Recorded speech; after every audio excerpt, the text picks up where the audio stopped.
Andika. Assalamualaikum warahmatullahi wabarakatuh.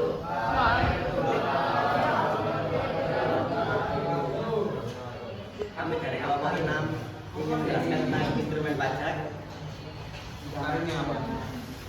Pertama-tama kita izin pembukaan dulu terlebih dahulu. Saya Rabi Isa di tahun 38.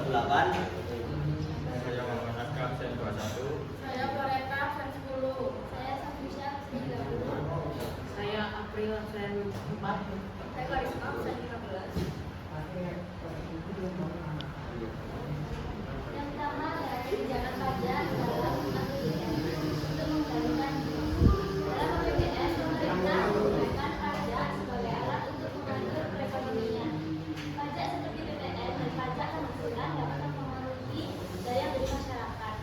Ketika inflasi tinggi, pemerintah dapat menaikkan pajak agar pengeluaran masyarakat berkurang sehingga permintaan turun dan harga menjadi lebih stabil. Sebaliknya, jika ekonomi lesu, pajak dapat diturunkan untuk meningkatkan konsumsi. Lanjut, yaitu dampak kenaikan tarif pajak terhadap inflasi.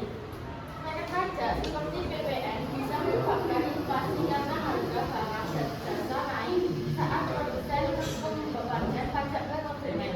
Ini biasanya terjadi dalam jangka pendek dan bisa memicu efek domino pada barang lain.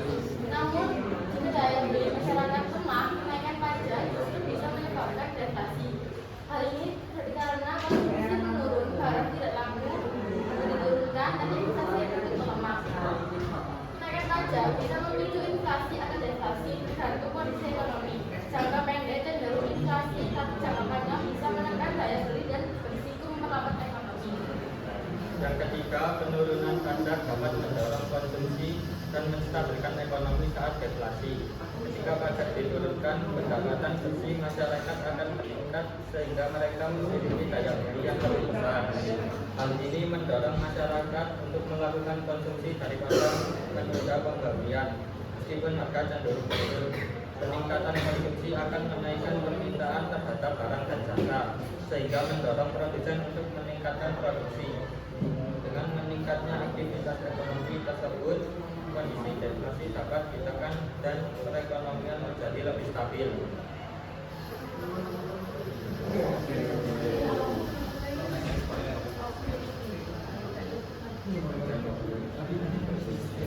Selanjutnya ada contoh kebijakan pajak di Indonesia. Di sini ada perubahan tarif dari PPN pada tahun 2022. Pemerintah menaikkan pajak pertambahan nilai atau PPN yang sering kita tahu dari 10% menjadi 11% sebagai bagian dari reformasi perpajakan, yang kemudian direncanakan meningkat lagi menjadi 12% dari 11% secara bertahap.